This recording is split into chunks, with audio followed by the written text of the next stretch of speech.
I Did a Beautiful Mind. John Nash is the main person it follows. He's a mathematician at Princeton University, and he goes on to do significant changes in the field of mathematics.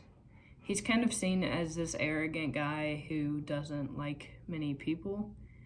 He finds someone at college and marries her. Her name's Alicia. Diagnosis for John Nash: mostly everything points to Nash having paranoid schizophrenia. He hallucinates multiple people. He isolates himself from the world. He is super paranoid, non-coherent, delusional. He lacks personal hygiene, and he commits harm to himself and others. And then in the brain, patients with schizophrenia normally have lower volumes of gray matter, and it affects the temporal and frontal lobes. It also affects the hippocampus, which is responsible for memory and recall. Agent Parcher is a main person in this movie. He's actually the main protagonist. It's said that he's a CIA agent, and he has a mission for Nash to break Russian and Soviet war codes. This character only furthers John's delusions, and it also causes him to isolate more.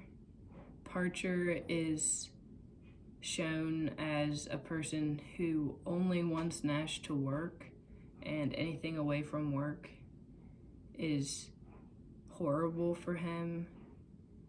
He encourages Nash to harm his wife. He also has scenes of him contributing to Nash's paranoia, like the taxi scene or the black car scene. I don't know, they look like taxis to me.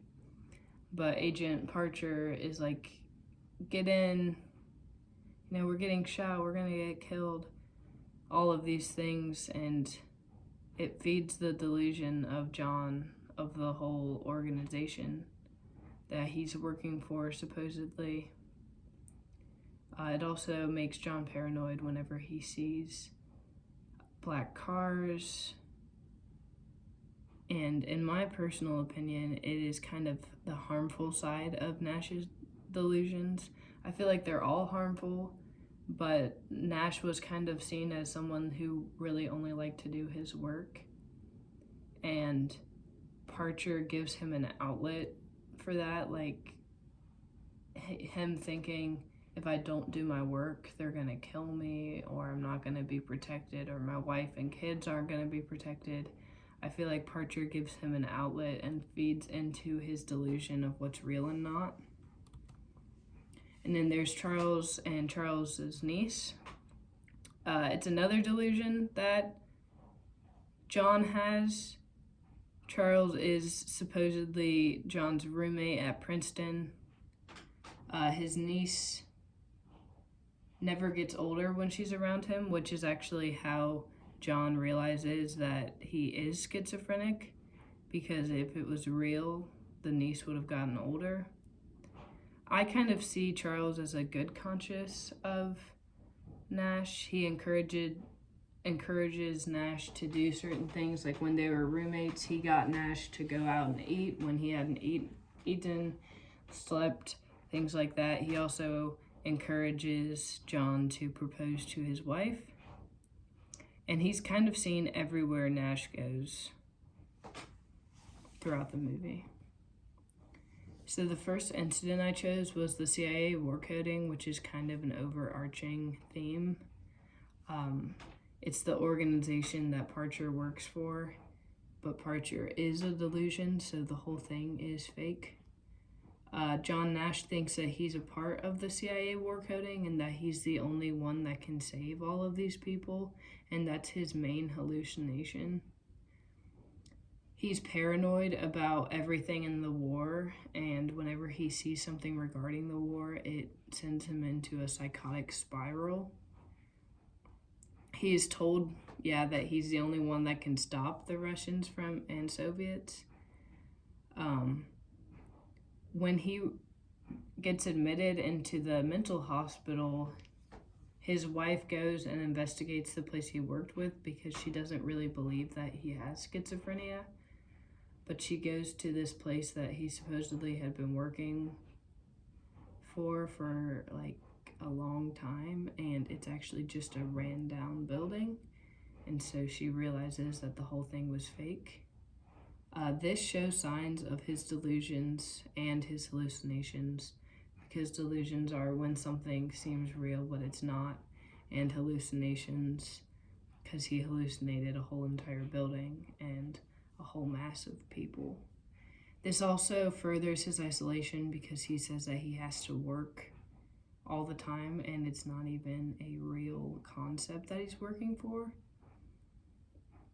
It's deception as well, and it's self-harm because he doesn't do things that are good for him. He spends hours working and spiraling. He doesn't see his wife or friends, and so it kind of causes him to spiral. The other incident I chose was the soldier incident, and this is also after he gets admitted from the hospital. He is supposed to be taking his medicines, which cause less hallucinations or stop the hallucinations, but he skips out his medications because he's worried that it's affecting the way he's thinking. While he did that, he saw in a newspaper clip that the war was going on or something about the war, and he hallucinates the soldiers in his yard, and then the soldiers are all pointing the gun at him, and he hallucinates Parcher once again. He goes back to work with the coding in his shed, and when Alicia finds the newspaper clippings on the table, she goes and hears the radio going off in the shed, and she realizes that John hasn't been taking his medication.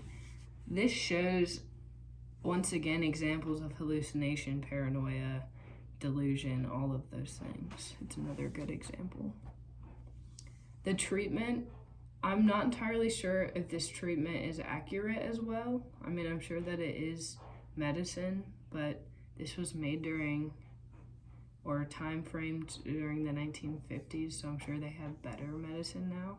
But it says medication in low stress environments was John's prescription. I think it ultimately alters your brain chemistry at least a little bit. However, John skips his medication, as I said. He says he can't think well as he used to, and he can't function with his wife. This is a good example of how sometimes people refuse medication. I think it is common for schizophrenic people to feel this way.